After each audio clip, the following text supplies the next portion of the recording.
Assalamualaikum warahmatullahi wabarakatuh. Waalaikumsalam warahmatullahi wabarakatuh. Alhamdulillahirabbil alamin.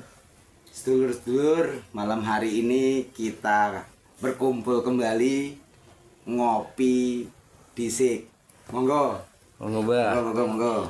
Kopi nih, Mas Kris. Mas Kris, monggo ya. Yeay.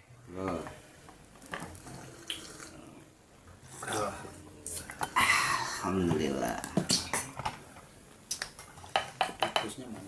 Seperti malam-malam yang sudah kita lalui, pada malam yang lalu itu kita kumpul di sini, pasti kongko-kongko itu ada hal yang kita bahas, ada hal yang kita diskusikan, ada hal-hal yang bisa jadi bahan urun rembuk kita. Dan semoga malam hari ini pun teman-teman yang punya unek-unek, yang punya masalah, yuk kita diskusikan di sini. Ayo kita urun rembuk di sini. Semoga kita bisa mendapat pencerahan dan insya Allah nantinya kita bisa amalkan dalam kehidupan kita sehari-hari. Nah, untuk malam hari ini siapa boleh mulai duluan? Silakan. Nah, tadi Mas Kris, monggo Mas Kris. Terima kasih. Assalamualaikum warahmatullahi wabarakatuh. Waalaikumsalam warahmatullahi wabarakatuh. Saya mau menyampaikan suatu unek-unek dan nanti menjadi pertanyaan. Monggo.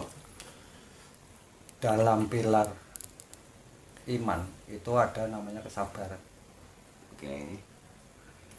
Kesabaran itu kalau menurut para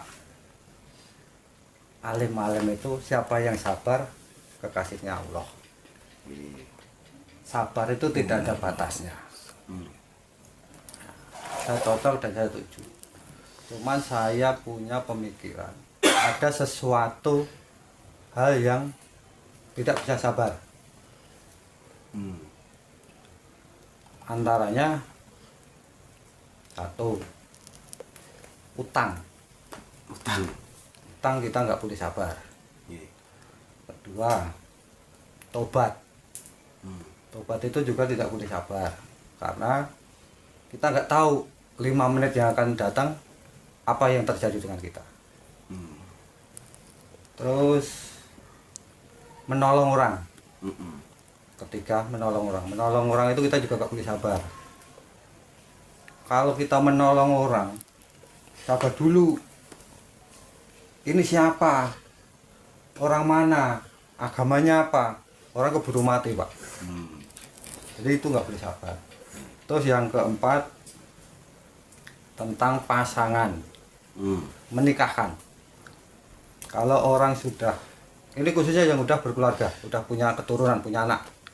Kalau anak udah pasangan, udah pacaran, kesana kesini, itu juga nggak boleh sabar.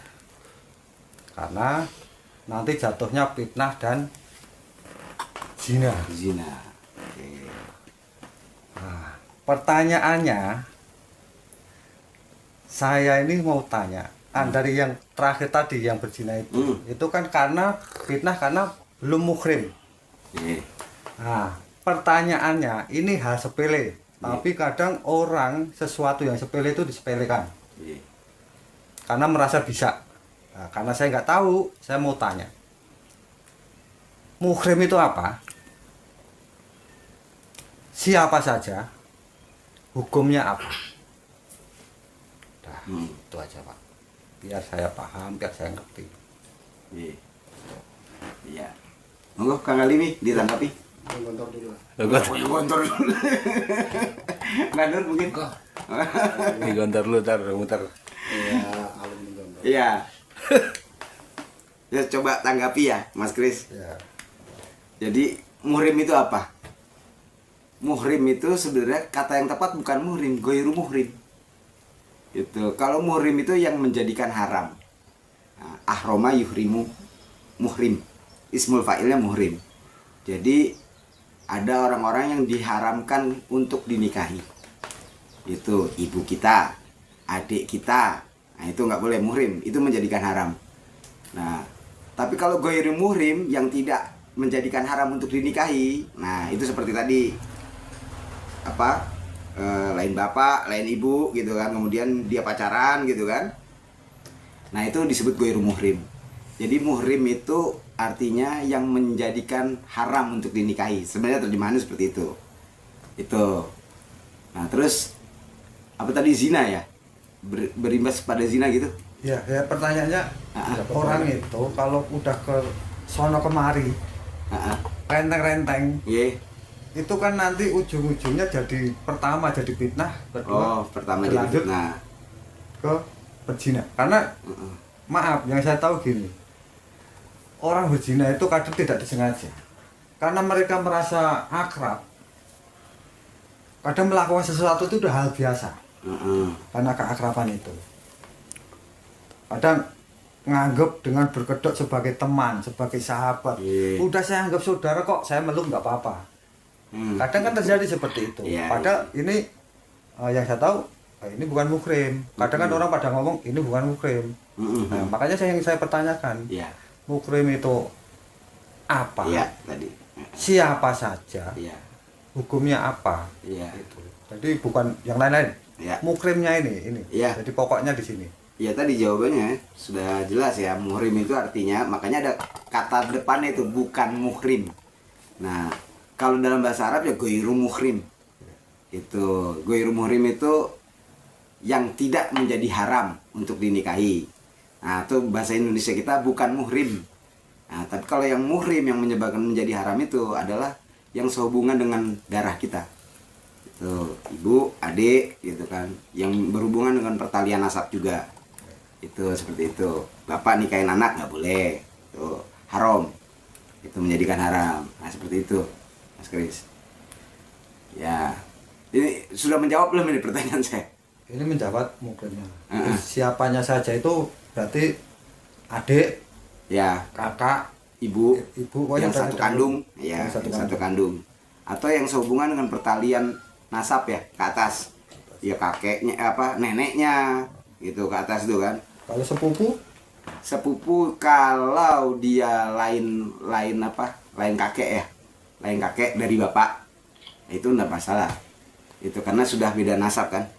Nah ini untuk lebih jelasnya nanti bisa dijelaskan sama ahlinya, sama Pak Yai gitu kan. Tapi oke, lanjut ya Pak Yai. Mertua itu termasuk muhrim apa? Muhrim apabila anak saya sudah digauli. Itu menjadi haram untuk dinikahi. Itu sebenarnya ujungnya saya mau nanyanya seperti itu. Mertua.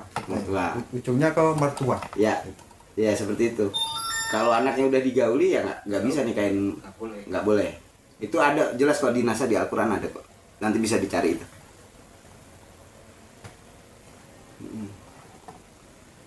Maksudnya gini tuh Pak. Muhrim yang saya maksud itu gini. Orang kan ngomong, wah nggak boleh salaman, bukan muhrim. Berarti yang boleh salaman kita dengan muhrim kita. Iya kan? Iya. Lah dalam golongan ini, kalau mertua itu termasuk muhrim nggak? Ya tadi, kalau mertua anaknya itu sudah digauli, artinya sudah menjadi istri kita, maka haram untuk dinikahi mertua kita. Ya, kalau bersentuhan pun tak apa-apa. Ya, sebagaimana dia ibu kita. Ya seperti itu. Monggo Kang Ali nih ditanggapi. Hah? Bab saya mau nambahin. Iya, mau ya Pandur. Masalah keluarga itu ya. Lagi yang bab masalah air susu ibu sewaktu betul. Ini masih kecil kita persusuan. Nyusu orang lain. Kita sama si ibu saudaranya tidak. Saudara. Betul. Saya lupa itu juga satu lagi. Itu tambahan lagi itu. Saudara asuh. Ya. Air susu. Waktu kecil dimomong mbahnya di sini terus kesana itu ya. Saudara sepersusuan juga. Iya, enggak itu. Cuma nambahin itu aja. Ya, benar. Makasih, Mbah. Kang Ali monggo.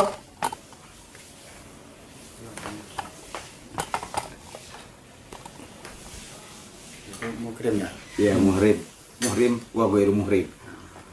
Tadi yang udah dijelaskan Pak Ustadz Lukman kan itu. Tapi kalau satu mbah tadi masih bisa lah. Mbah seperti anaknya Pak Le gitu. Ya, ponakan sepupu. Iya masih bisa. masih bisa. Yang nggak bisa tuh seperti Pak Nur tadi, makrom birodo, pesusuan ya. Ya. Nah, pesusuan, nah, itu ada, saya punya temen nggak pas nikah nggak tahu kalau itu Saudara persusuan. saudara persusuan. Nah, akhirnya kan dia tahu fakta dari tetangga, dari sini situ kan. Akhirnya apa? Istrinya kan juga tahu hukum nih. Istrinya mencarikan suami lagi buat suaminya. Udah kan kita jadi saudara aja karena kita udah tahu kita ini tunggal satu susu. Nah, jadi dia bercerai dengan baik. Bahkan yang mencarikan istri itu, yang mencarikan istri baru istrinya yang ya itu Mulia banget itu ya. teman saya itu. Iya. Dia menyadari itu bahwa itu dia melanggar hukum, tadinya nggak tahu, setelah tahu jadi dia ikhlas sama ridho lah ya, walaupun tapi malah dia yang mencarikan carikan temennya buat nikah sama suaminya ya, karena ketaikan hukum. Kalau ada masalahnya kan apa ya tadi Mas Kris ya, gimana mertua ya? Iya, mertua. Ya, kadang kan anaknya anak sama ibunya tuh cantik ibunya kadang itu. Kadang ya. Iya. Masalahnya itu. Ini bukan tentang pernikahan loh. Ini bukan tentang pernikahan loh. Sama itu bukan tentang pernikahan loh. Iya. Jadi muhrim itu gini loh. Kita mengartikan bukan tentang pernikahan. Jadi gini, contoh aja. Kita udah ambil wudhu. Kadang kita kesentuh. Kalau katanya, ini kan katanya saya kan nggak ngerti. Kalau kesentuh perempuan yang bukan muhrimnya, itu kan batal. Kita harus wudhu lagi. Nah, kurang lebihnya kita maksud itu. Kalau mertua itu masuk muhrim apa enggak? Mertua ya. Muhrim tadi bukan tentang pernikahan. Iya. Nek pernikahan itu wis nafsu. Apa bener? Ya, namanya pemuda ya, namanya remaja itu. Saya juga mengalami dulu. Ketika saya wudhu dibatalin cewek terus. Nah, colek-colek gitu. Sering, jadinya kan saya itu. Sering. Itu beberapa kali itu dia mengerjain gitu. Nah, gitu kan. Nah, namanya Karti, saya masih ingat. Enggak mudah. Ya saya kan tidurnya di musola, azan apa ya kadang ngaji anak-anak itu kan kecil, namanya ikut ibu angkat kan gitu kan. Sebisa. Itu ketika saya wudhu itu kan dia nggak mau krem itu. Nggak makron dah, nggak itu. Saya dibatalin, nggak apa-apa, kita wudhu lagi lah. Masalah sentuh menyentuh kan dia yang kita nggak niat, yang penting gitu. Tapi tetap harus wudhu lagi. Ya wudhu lagi karena kita pakai hukum Imam Syafi'i masalahnya. Gimana Mas Kis? Ini udah menjawab belum? Itu menjawab. Sudah menjawab. Terus Puas belum dengan jawaban ini? jadi gini. Saat kita membantu orang tua, kita mengurus orang tua, sedangkan yang kita urus ini mertua, beda kelamin. Saya laki-laki mengurus mertua perempuan. Yang namanya ngurus itu kan kita semuanya pasti bersentuhan dengan semuanya. Nah, ada yang ngomong itu kan bukan muhrim. Ada yang ngomong itu sudah termasuk muhrim saat kamu nikahin anaknya. Nah, di sini kan ada kebimbangan karena saya kan nggak tahu, jadi ada kebimbangan di saya. Ini yang benar seperti apa? Ya kan? Terus tidak mungkin saya ngurus mertua itu nggak bersentuhan. Ya. Nah, di sini kan saya akhirnya pakai dari awal tadi kata menolong. Kita menolong itu nggak usah mandang siapa atau macam. Nah, makanya saya tanyakan itu. Sebenarnya seperti apa? Apa hukumnya? Itu hukum yang pasti itu seperti apa? Yang seperti Al-Quran yang kita pelajari, yang diajarkan ke kita itu seperti apa? Gitu. Apa mertua itu udah kita itu muhrimnya? Jadi kalau misalnya kita bersentuhan nggak apa-apa, tapi ini di luar konteks tentang seks, Iya. ya kan? Oh, iya. Di luar konteks tentang seks. Ini tentang kita mertua kita bantu.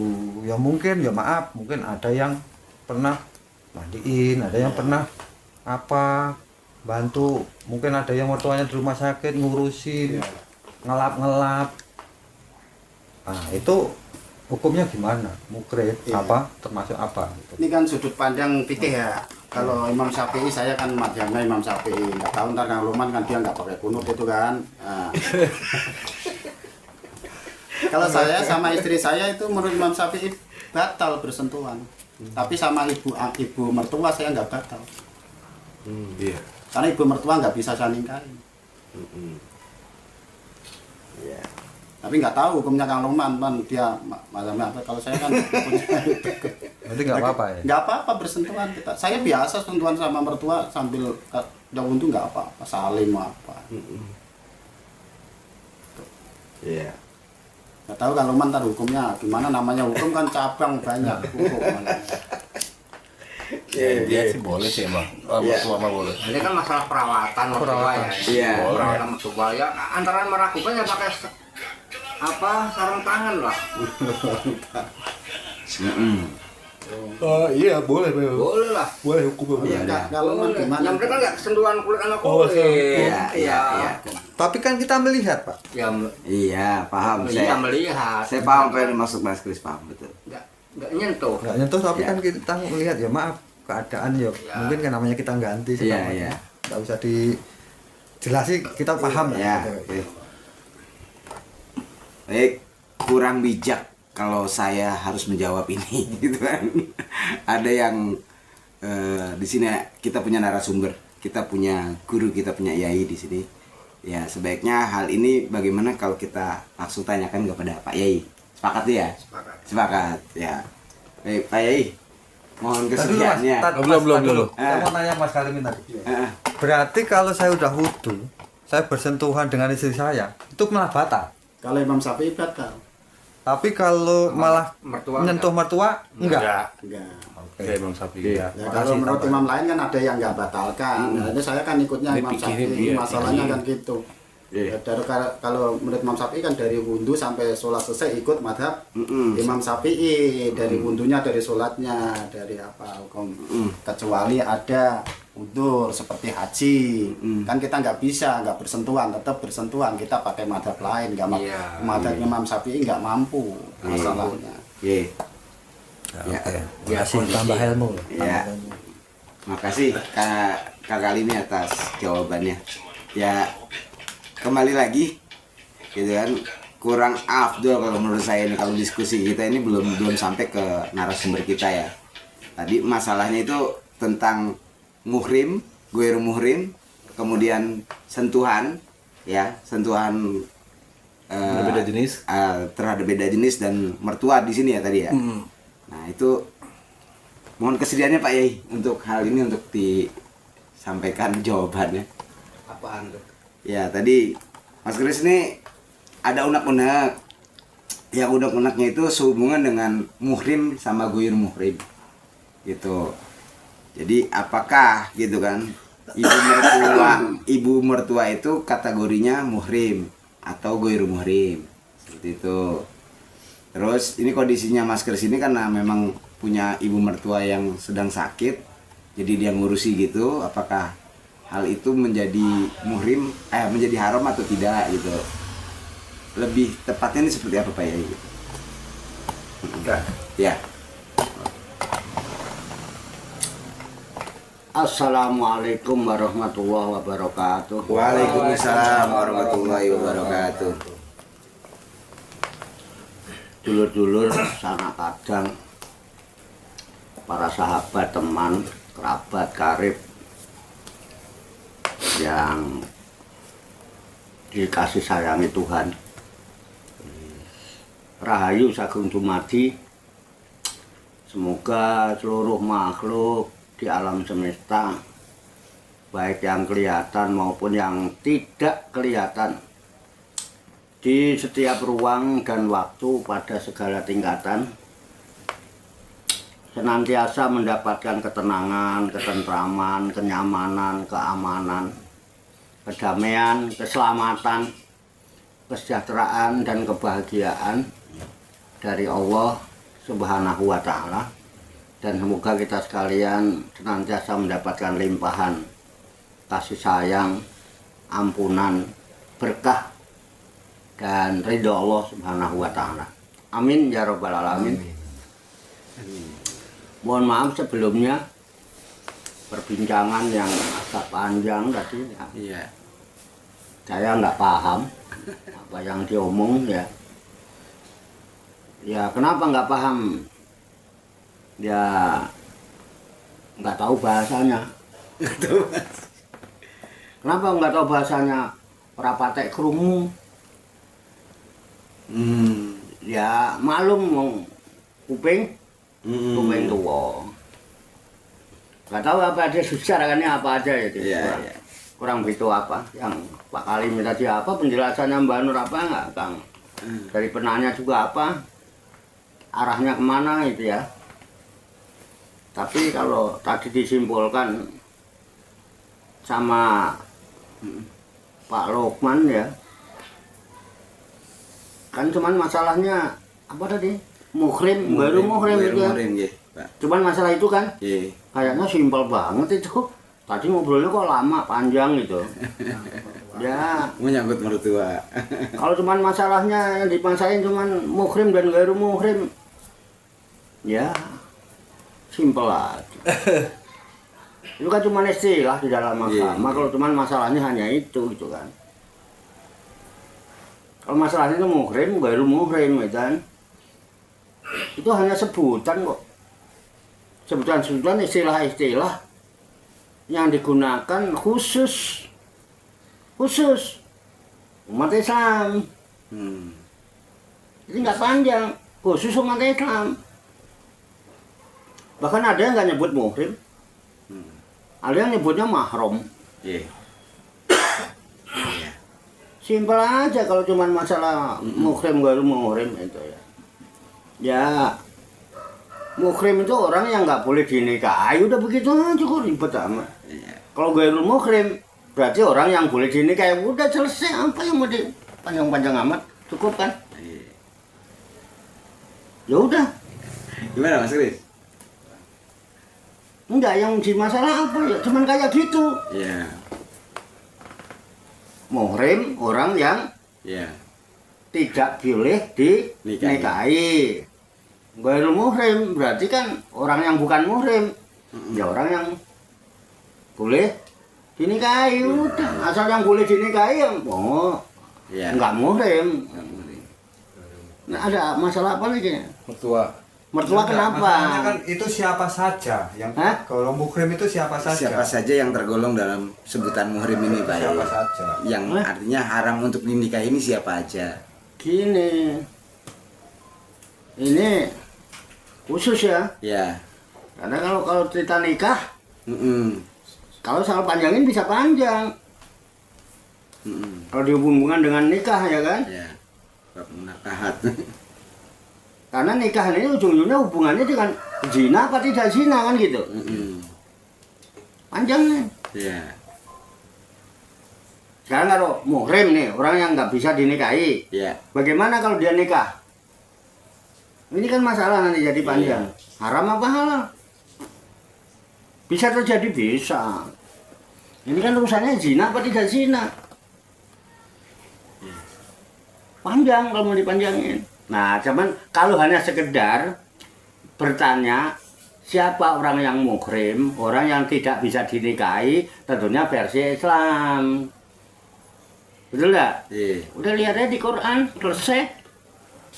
Nggak perlu disebut teman-teman. Lihat di Quran. Di Quran, coba, ini kan urusan perempuan ya. Iya. Yang dibicarakan kan perempuan, mertu perempuan, ya anak perempuan, mungkin saudara perempuan. Coba di surat An-Nisa perempuan itu. An-Nisa itu wanita artinya. An-Nisa coba ayat 23 dah. Kalau cuma sekedar pengen tahu siapa yang nggak boleh, yang muhrim itu siapa gitu ya. Coba dilihat situ. Simpel kalau ya mau ke sana secara umum, cari Ya, itu. coba. Masalahnya panjang nih. Panjangnya.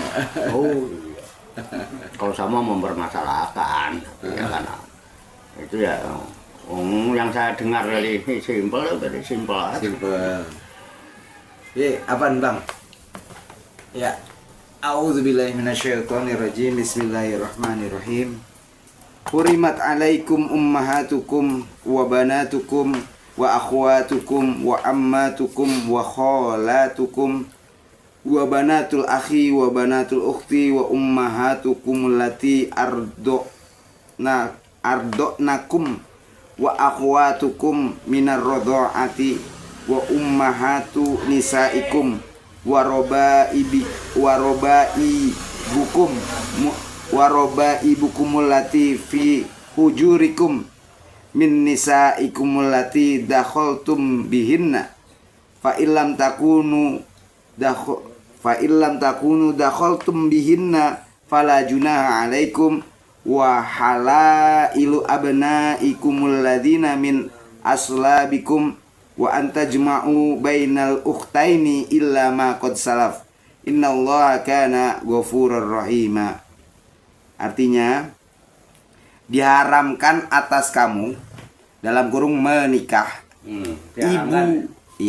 ibumu, Nah, ibu, anak-anakmu, anak-anakmu yang perempuan, saudara-saudaramu yang perempuan, saudara-saudara ayahmu yang perempuan, saudara-saudara ibumu yang perempuan, anak-anak perempuan dari saudara-saudaramu yang laki-laki, anak-anak perempuan dari saudara-saudaramu yang perempuan, ibu-ibumu yang menyusui kamu, saudara-saudara perempuan pesesusuan, ibu-ibu istrimu atau mertua, anak-anak perempuan dari istrimu atau anak tiri yang dalam pemeliharaanmu, dan istri yang telah kamu campuri.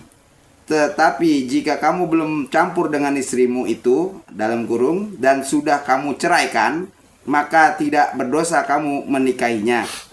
Dan diharamkan bagimu istri-istri anak kandungmu atau menantu, dan diharamkan mengumpulkan dalam pernikahan dua perempuan yang bersaudara, kecuali yang telah terjadi pada masa lampau. Sungguh Allah Maha Pengampun lagi Maha Penyayang. oke, Begitu. oke udah jelas. Nah, Itu udah jelas. jelas ya. Al-Quran. Cakep kan? Ya. Nah, iya.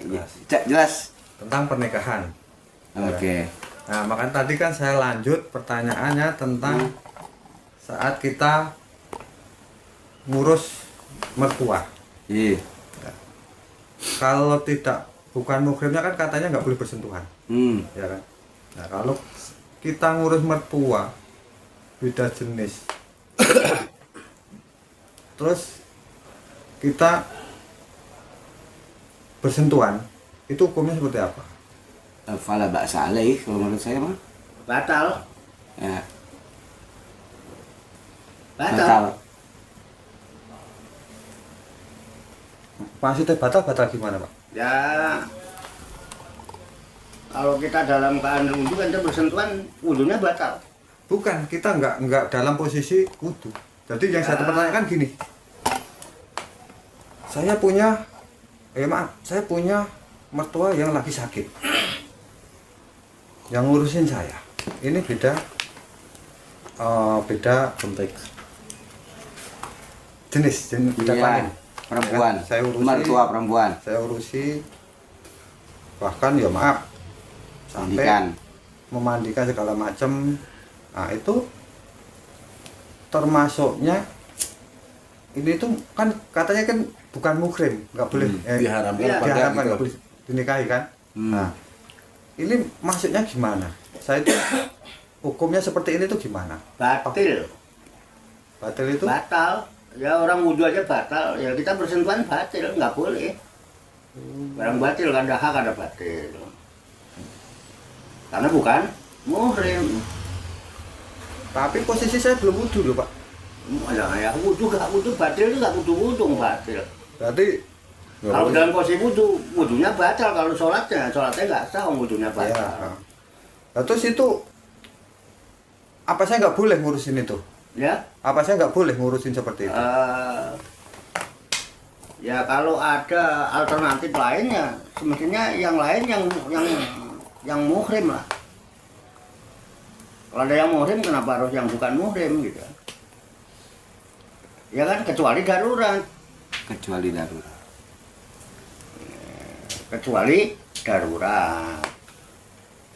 Kalau masih bisa diupayakan. Loh, sekarang kalau kita batal wudhu, kemudian kesentuh wanita, kita nggak dapat air, masih suruh usaha. Nah, kalau kepepet emang nggak ada sama sekali air, ya suruh pakai tayamum, pakai debu. Berarti kan harus ada upaya. Kalau itu misalnya masih ada upaya, ada yang muhrimnya, Ada anak perempuannya mungkin. ada anak perempuan, Iya. masih ada. Ada adik Mungkin kandungnya. mantu perempuan. Mantu perempuan ya. Seperti itu. Di situ, Pak. Itu Misalnya di situ. sebetulnya, Iya. ya kan? Iya. Nah itu pun kalau dipanjang-panjangin ini kan versi kita. Versi kita, iya. Sudut pandang kita. Mm-mm. Tapi ada sudut pandang lain yang menyentuh wanita bukan muhrim, itu nggak batal. Iya. Itu. Iya. Ya, karena memang, tapi kalau melihat di Qur'annya ya bersentuhan tuh batal. Batal. Beda dengan kondisi darurat. Nggak ada yang lain. Kalau dia punya anak perempuannya nganggur, ya tak? Atau ada pembantu perempuan, ya kan? Atau dia punya mantu perempuan, ya kan? Kenapa harus si mantu yang laki itu kan? Iya, iya, paham. Ya ini karena ditanyakan ya saya menjawab. Tapi kalau memang nggak ada sama sekali, daripada nggak ada yang ngurus ya baru kita nggak bisa pakai hukum fikih. Iya. Ke usul fikih. Iya. Ad-daruratu tubihul makdurati. Hal-hal yang bersifat darurat itu membolehkan yang dilarang. Contohnya makan bangke kemarin. Haram dia, tapi karena darurat nggak ada yang dimakan lagi, adanya cuma bangke daripada Bu? Boleh. Boleh. Bukan berarti halal dong. Betul. Saat itu Boleh. Boleh. Begitu coba pakai. Wah, Iya. Ya. Iya. Saya biasanya kalau ngomong gini kan di Qur'annya ada. Ada. Di Qur'an ada. Cuman nanti bacain Quran juga nggak ngerti kan. Iya. Jelas ini Mas Kris. Jelas. Jawabannya. Jadi ya kan gampang. Iya. Ya mau nggak selanjutnya terserah Anda. Iya, iya, iya, iya. Iya. Udah. Tanggapan nggak? Tanggapan? Ada tanggapan? Tapi ini udah jelas Mas Kris nih ya, Udah, poinnya ya. Unek-uneknya udah terjawab nih ya. Alhamdulillah, semoga bisa dapat pencerahan ya, dapat petunjuk selanjutnya. Ya gimana, Kang Alimi ada yang mau ditanyakan? Boleh. Ya. Boleh. Ayo, monggo. Ya Kang Alimi dulu dah. Iya, Kang Alimi, monggo. Hah? Kan udah dijawab pakai ayat Al-Qur'an. Enggak. Ya, kalau Mas Kris sudah artinya sudah clear. Udah clear lah Pak. Sudah clear, mungkin Mas Kang Alimi ini mau bertanya atau mau diskusi apa gitu. Monggo, dipersilakan. Mbak Nur? Ini mandur dulu nggak apa-apa? Kawan udah. Oh ya. Monggo Bang Andri. Iya boleh. Iya, Bang Andri. Iya, Bang Andri. Alfalambani. Assalamualaikum warahmatullahi wabarakatuh. Waalaikumsalam warahmatullahi wabarakatuh. Ya,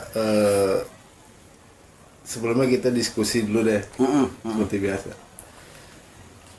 Terkadang ya, kita banyak menemui ayat-ayat tuh tentang Allah. Terkadang ada ayat-ayat siksaan Allah lebih pedih gitu kan, ya kan? Iya. Dan ada juga ayat itu Allah Maha Pengampun dan Maha Baik gitu kan ya. Itu saya masih bingung tuh, itu gimana gitu yang benar. Dan yang kedua masalah hukum tadi ya, kan kalau hukum di Al-Quran udah tetap. Lalu kalau hasil pemikiran dari Fikih. fikih. Fikih. Itu apakah boleh gitu kita sama aja kita kan nggak pakai Al-Quran gitu kan? Ya, ya. Itu apakah boleh gitu? Ya. Gitu. Ini pertanyaannya yang pertama tentang Ayat ayat yang seolah-olah bukan seolah-olah ada ada dua. ayat yang menyatakan sesungguhnya siksaan Allah lebih pedih. Ya, Ada ayat satu yang menyatakan Allah itu maha baik dan maha pengampun. maaf pengampun. Nah itu bagaimana itu yang benar yang mana gitu Ya, kan? ya. Oke. Terus yang kedua tadi masalah hukum. Mm-mm. Al-Quran itu kan udah ketetapan tuh ya hukum tadi. Sedangkan hasil pemikiran kan Iya. ya orang gitu. Apakah boleh gitu kita pakai hasil pemikiran yang sudah ditetapkan Al-Quran? Ya. Oke. Baik, ini didiskusikan dulu nih. Iya. Oke. Kang Alim, monggo. Dari dulu. Ya, yang pertama itu mengenai ayat Al-Quran yang seolah-olah berlawanan ya. Ada ayat yang menyatakan bahwa siksa Allah itu pedih. Terus yang kedua, di ayat yang lain itu ada ayat yang menyebutkan bahwa rahmat, kasih sayang Allah itu atau Allah itu maha baik. Nah, sehingga seolah-olah itu bertentangan gitu ya. Ya.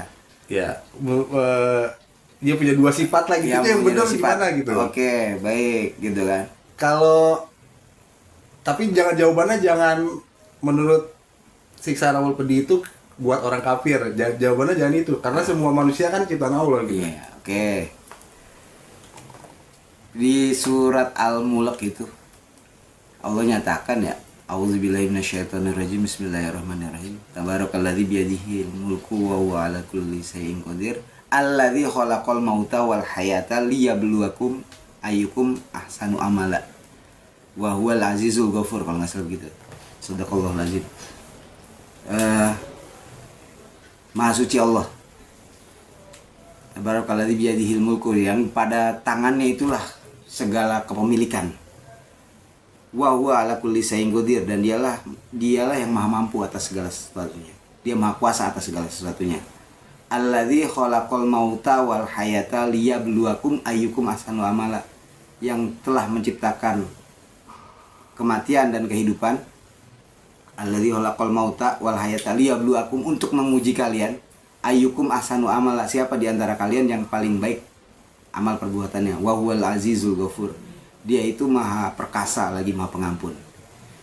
Ya, itu ada dua kata di ujungnya itu, aziz, ghafur. Aziz itu perkasa, yang artinya itu mutlak gitu kan. Kalau Allah mau siksa ya siksa aja gitu kan, tapi juga Allah maha pengampun. Dua kata yang berbarengan di dalam satu ayat itu.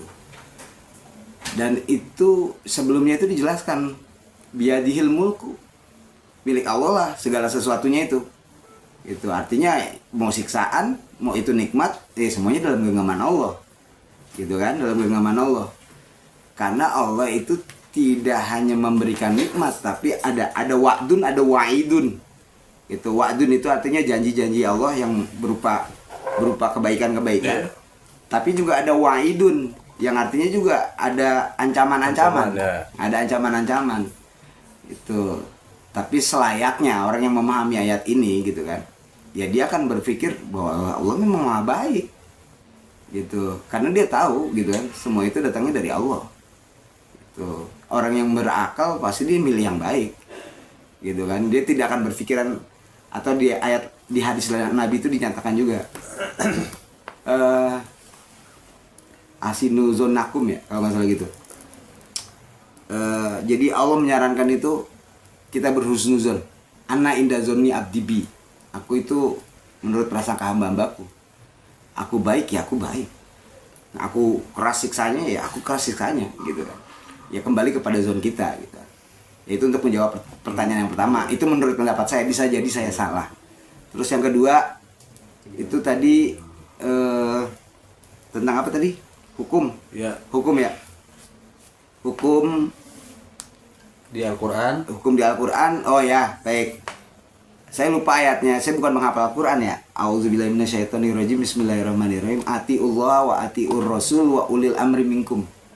Taatlah engkau kepada Allah, taatlah engkau kepada Rasul dan ulil amri minkum.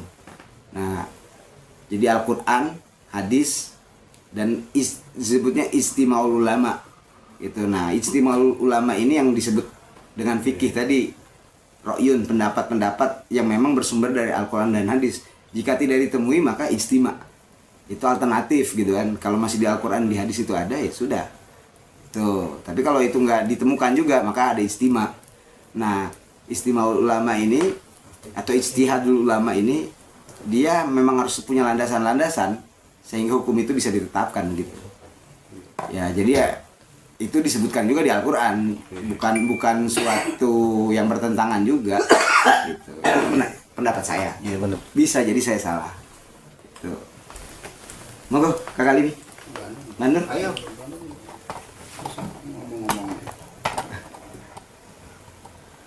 Menanggapi pertanyaan dari Bang Andri, masalah Allah itu siksa sangat pedih. Siksanya sangat pedih. Apa iya si Allah nyiksa manusia? Ya kan maha baik. Maha baik. Allah itu akan memberi imbalan apa yang diperbuat diri kita sebelumnya. Perbuatan. Yang enggak nyiksa, tersiksa yang jelas dengan perbuatannya sendiri. Allah itu maha baik, masa nyiksa sih? Ya. Ya. Yang kedua. Masalah hukum ya. Ya, masalah hukum. Agamanya sama. Ya kan, kepercayaannya sama. Tapi dalam satu kelompok itu bisa berbeda, istiadat ulama juga. Ya. Akan berbeda. Ya. Tapi tujuannya tetap sama. Cuma itu aja. Udah. Ya. Monggo. Kakak Libi. Ya sepakat sama Mbak Nur. Sepakat. Allah kan maha baik. Allah maha baik. Allah maha baik. Allah maha baik. Nggak akan menyakiti. Iyalah. Iya. Ngomong baik maksudnya. Iya. Masalah hukum kan ya tadi masalah buruk kan cabang-cabang seperti Iya. Pak Yai nerangkan kan kenapa tadi menantu kok padahal udah diangkat jadi anak, Iya. bahkan diakui dalam pernikahan.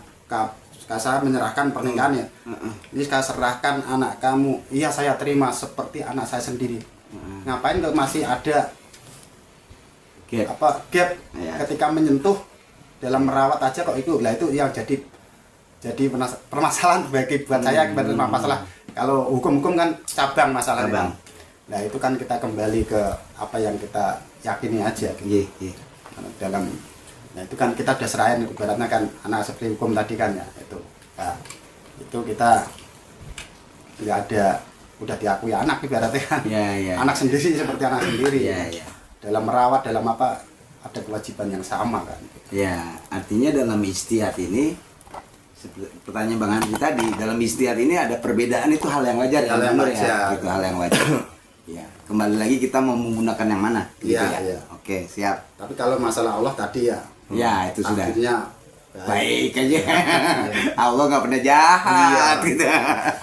Begitu Bang, ini menurut diskusi kita. Mas Gus mau nambahin nggak? Enggak tahu. Nggak tahu. Ya, kalau gitu kita langsung ke Pak Yai untuk pertanyaan Bang Andri ini. Enggak Pak Yai. Firman Allah ayat Al-Quran. Iya. Kenapa ayat Al-Quran itu menyebutkan satu sisi disebutkan Allah Maha Penyayang, tapi di sisi lain kok azab Allah itu sangat pedih. Kenapa itu ada?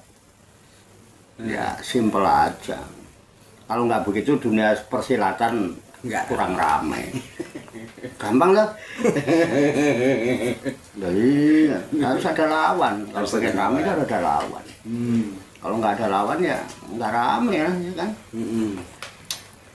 Nonton film kok. Judulnya film silat kok. Romantis terus. Kapan serunya? Nah, itu harus ada berantemnya, ya kan? Harus ada yang nyakitin dulu. Nah kalau nggak ada yang nyakitin ya, nanti nggak seru, nggak ada berantem, ya kan? Ya kalau ya yang perempuan selingkuh gitu terus, Iya. ya kan? Iya. Terus lakinya marah, ya kan? Nah, ngamuk-ngamuk digebukin, bapu-bapu, nah adabnya pedih, seru. Kecuali cowoknya bawain golok, ya kan? Jadi seru karena apa? Ya ada sayang tapi ada menyakitkan. Iya. Harus ada. Harus ada. Gitu. Harus ada supaya kehidupan ini sempurna. Kehidupan dunia jadi genep. Ya.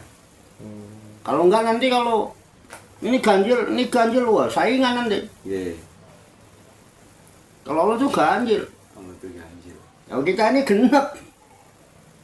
Makanya kalau ada orang yang orang genep, Gusti Allah suka. Aku senengnya jirono nih, aku kasih wong ora genep nesu. Senengnya Genep. Nah, genep itu nek sepasang. Sendal genep nek sepasang. Sekarang kalau sepasang pakai sendal kanan semua kira-kira gimana? Atau kiri semua? Genep itu beda. Ada baik, ada buruk. Ini kan? Ada sayang, ada benci, ada cinta, ada benci. Betul kan? Ada nikmat, ada derita. Kenapa? Sengaja diciptakan. Buat siapa? Ya buat kita. Biar merasakan. Ada nggak orang yang ketawa terus? Ada. Hah? Nggak ada. Ada. Siapa tuh? Orang gila. Nah? Iya. Genep. Ada nggak orang yang nangis terus? Ada. Hah? Ada. Kalau gitu jadi ada, Pak. Hah? Ada. Ada. Siapa? Orang gila. Bukan orang cengeng. Orang cengeng. Iya. Oh, urip nangis terus. Ada menangis, ada tertawa. Ada menangis, ada tertawa. Kan itu untuk siapa? Kita. Buat Allah. Enggak, Allah enggak perlu gitu-gitu tuh. Emang Allah ciptakan itu biar kehidupan ini Genap. sempurnane manusia. Kadang apik, kadang elek. Buat manusia. Kowe nek apik kok hasilnya ngene, kowe nek kowe elek hasilnya yo ngene. Wis rasa Allah ndak butuh yang gitu-gitu itu. Makanya kan ada 3 makhluk Tuhan itu beda. Ada makhluk Tuhan yang benar terus ora tahu salah. Iya. Malaikat. Ora tahu salah malaikat. Ana sing salah terus. Iya. Ora gelem bener. Setan. Ana sing kadang-kadang bener, kadang-kadang Salah. siapa? Nah, kita ada di antara itu. Iya. Kenapa? Manusia emang yang berperan di muka bumi ini, yang memainkan panggung sandiwara dunia, yang bermain, kadang kalau menang, kadang kalau Kalah. kadang kalah ngamuk, bakar stadion, tersiksa semua, pedih, Iya. ya kan? Apa menang loro-lorone terus seneng, ya ora. Iya. Oh iya. Wah, Iya. loh. Panggung sandiwara.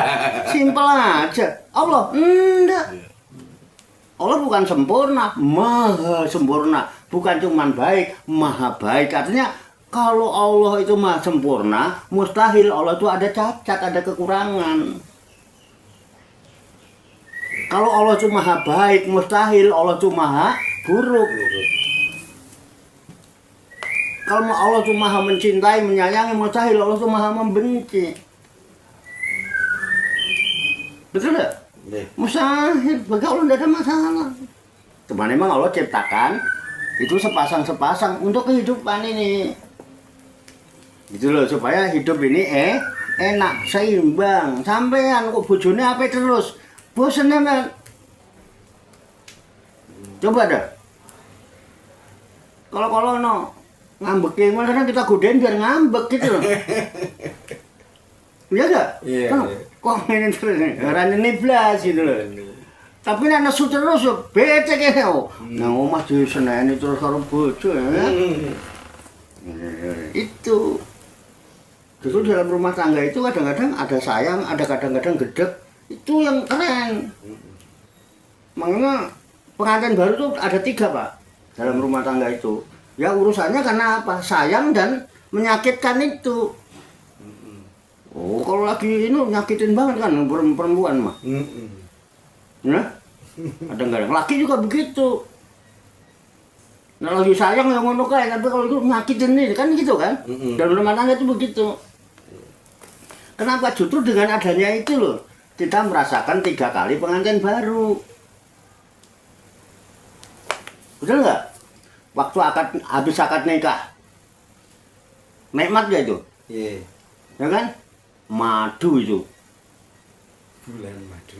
Nah ini sayangnya jadi bulan madu. Jadi madunya cuma beberapa bulan, habis itu mah pahit. Loh, usahakan madu terus dong. Madu terus. Murni. Ada lagi di madu. Itu kan? Sebulan madu, Bulan madu. madu cuma sebulan 2 Sebulan bulan, dong. setahun 2 tahun. Kesononya pahit terus. Hmm. Enggak pantes. Ya kan? Nah, itu pengantin baru tuh. Iya. Waktu habis akad Nikah. nikah. Habis akad nikah. Nanti setelah agak lamaan dikit udah mulai rada-rada piye gitu, Mbak. Mulai rada ketok nyebelin loh gitu ya kan? Berantem tuh. Berantem. Hmm.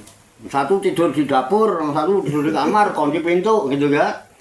3, 4, 5 hari, 7 hari, wah seneng-nengan kok. Wes gak tegor-tegoran. Begitu ketemu, Iya. begitu ketemu, Aduh, tapi. baik kan kira-kira gimana? Bukan. Pengantin baru lagi tuh. Terus habis marahan sama bini tuh pengantin baru lagi. Mana kadang-kadang berat. Habis berantem gue ngotot-ngotot, cerain aja. Ya udah kita bulan ketemu baik kan. Kagak jadi. Sayang pengantin baru. Gagal maning. Bener gak? Iya. Itu seni. Seni. Yang ketiga, habis bini ngelahirin. Sampai 40 hari gitu. Puasa. Dihitungin aja pakai jagung. Nah, bener-bener itu kan. Domi. Betul gak? Terus. Itu supaya ada kayak gitu hidup itu. Tapi Allah mah baik. Allah. Kenapa Allah ciptakan itu biasa? Kenapa Allah itu berfirmannya di Quran begitu? Contoh aja kan. Lain sakatum, la'azidannakum anakkum. Kalau kamu syukur, aku kasih nikmat kamu, pokoknya. Malai kafarum ina azab bila sajid, azabku sangat pedih. Wajar, justru biar seru. Kalau Allah nggak bicara gitu, buat apa nyiptain adab? Iya. Kamu sayang nggak sama Gio? Iya.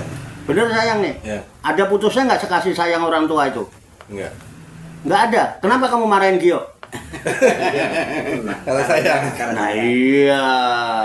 Karena saya. Jadi ada peringatan, ada warning. Nanti dikudang-kudang terus, tapi hati-hati ya. Nah, gue nek kejeblos, lenger gue. Nah, bisa dipahami nih sedikit. Bisa. Nah, udah, pun gitu aja kok. Repot. Jadi marahnya Allah itu wujud kasih sayang ya, Pak? Ah iya. Gitu bro, nggak ada yang bertentangan jadinya. Nggak ada ecima. Gitu. Itu yang kedua. Yang kedua apa itu? Itu tadi. Jadi kenapa kok fikih itu jadi ada gitu tadi? Ya bang. Jadi kenapa nggak taat sama Allah aja gitu kan? Hukum Al-Quran. Nah, hukum Al-Quran. Kan ini ketetapan Allah sih. Nah, hukum Al-Quran itu ketetapan Allah gitu. Kenapa juga harus ada hukum fikih gitu kan? Nah, hukum-hukum yang Istima. ijtima. Nah, seperti itu, Pak. Gini.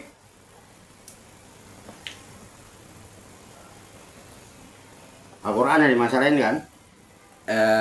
Ada istimewa ulama. Iya, tapi kan tadi awalnya kenapa di Al-Qurannya ada ini? Iya. Ya. Sejauh mana sih kita tahu Al-Quran itu? Kan ini bicara hukumnya orang Islam loh. Iya. Tuh, bingung tuh. Sejauh mana, Bang? Itu ditanya, bukan aneh. Ente yang ditanya tuh Jauh mata memandang. Sejauh mata memandang. Sejauh mata memandang katanya. Hukum Islam tuh katanya sejauh mata memandang. Oke lah ya. Kita aja bingung. Itu. Kita tahu Al-Quran yang kita tahu ini, yang kita yakini dari sumber katanya itu wahyu yang dibawa oleh malaikat Jibril disampaikan kepada Nabi Muhammad. Iya. Nabi Muhammad orang mana? Arab. Arab. Terus Al-Quran ditulis oleh orang mana? Arab. Pakai bahasa apa? Arab. Dalam kondisi di mana?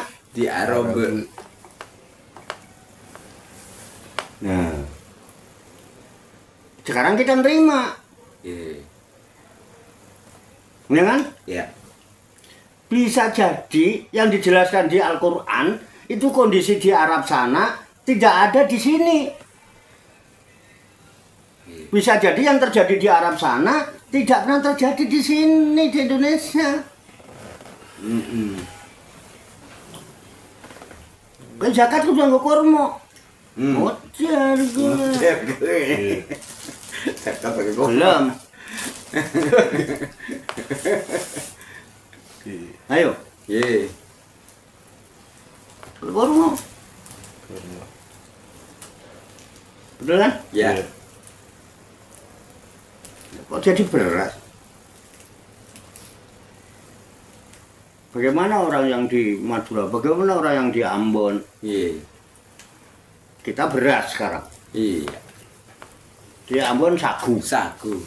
Dari mana nih? Kamu dicari kan? Enggak ada. Prakteknya di sana kurma.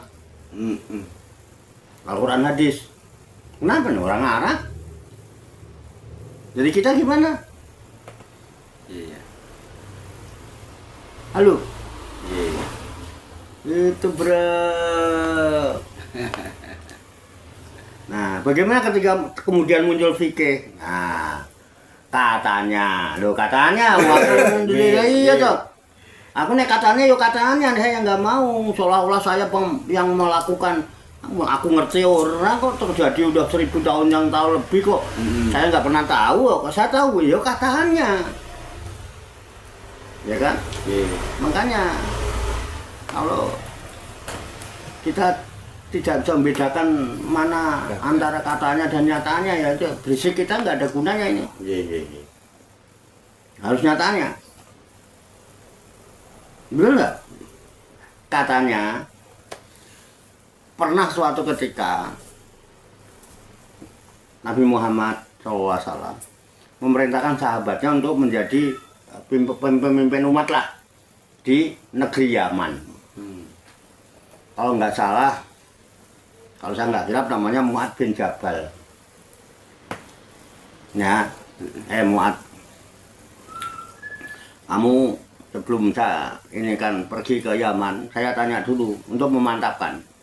Nanti setelah kamu jadi pemimpin umat di Yaman sana, ya, jadi apa tadi, amri minkum tadi ya. Ulil amri. Dengan apa kamu memutuskan hukum pada umatmu? Dengan Al-Quran. Kalau engkau nggak dapati di dalam Al-Quran, nah, mulai ini bertanya-tanya, katanya sempurna, menyempurnakan gitu dulu. Kok tidak didapati di dalam Al-Quran? Masalah lagi. Kalau tidak engkau dapati di dalam Al-Quran, dengan sunnahmu, berarti waktu itu belum ada hadis. Iya. Rasulullah masih hidup kan? Masih hidup sunnah. Hadis ditulis waktu kesinian. Nggih. Dengan sunnahmu, artinya dengan apa yang pernah dilakukan Nabi dan dinyatakan Nabi.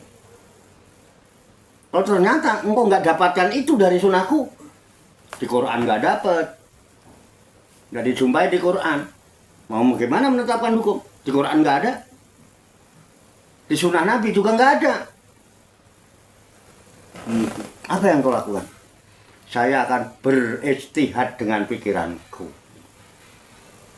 Nah, itulah munculnya ijma ulama.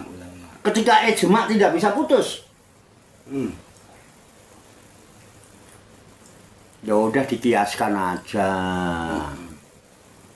Nggak bisa kita nggak putus-putus ini. Bagaimana kita bayar zakat nih? Ya kan? Kurma, ya kan? Kan bisa dibeli, tapi kurma harganya lebih mahal. takutnya orang malah nggak pada bayar zakat karena kurma mahal, nggak putus nih. Ya udah sekarang dikias. Kenapa kurma? Karena kurma itu termasuk makanan pokok di negeri Arab. Nah sekarang kita kiaskan sama-sama makanan pokok. Makanan pokoknya orang Indonesia kurma bukan? Bukan. Apa makanan pokoknya? Relatif. Kita beras. Iya. Tapi ada yang jagung, Iya. ada yang sagu. Ada. Ya udah dikias saja, tidak harus kurma. Yang makanan pokoknya beras, ya bayar zakatnya nganggo beras. Yang makanan pokoknya jagung, yang nganggo jagung. Yang makanan pokoknya sagu, yang nganggo sagu. Jadi apa biar makanan pokok sesuai yang dimakan. Jangan sampai mangan sehari-hari pakai beras dianjur rojo lele, giliran bayar zakat, golek beras yang penguk. Mergo regane murah, ndak boleh. Sesuai makanan pokok yang dikonsumsi sehari-hari. Kira-kira begitu munculnya fikih, Mbak. Makanya fikih itu kebanyakan hasil ijtihad. Kenapa? Tidak dijumpai. Lepas kayak itu. Bisa dipahami? Iya. Nah, betul. Ngono wae kok. Iya. Oke. Jelas nih Bang Andri ya? Jelas ya. Ya. Ngono wae tak. Tak naya HP. Iya. Ini istimewa ulama. Matur suwun. Ayo ngomong. Iya.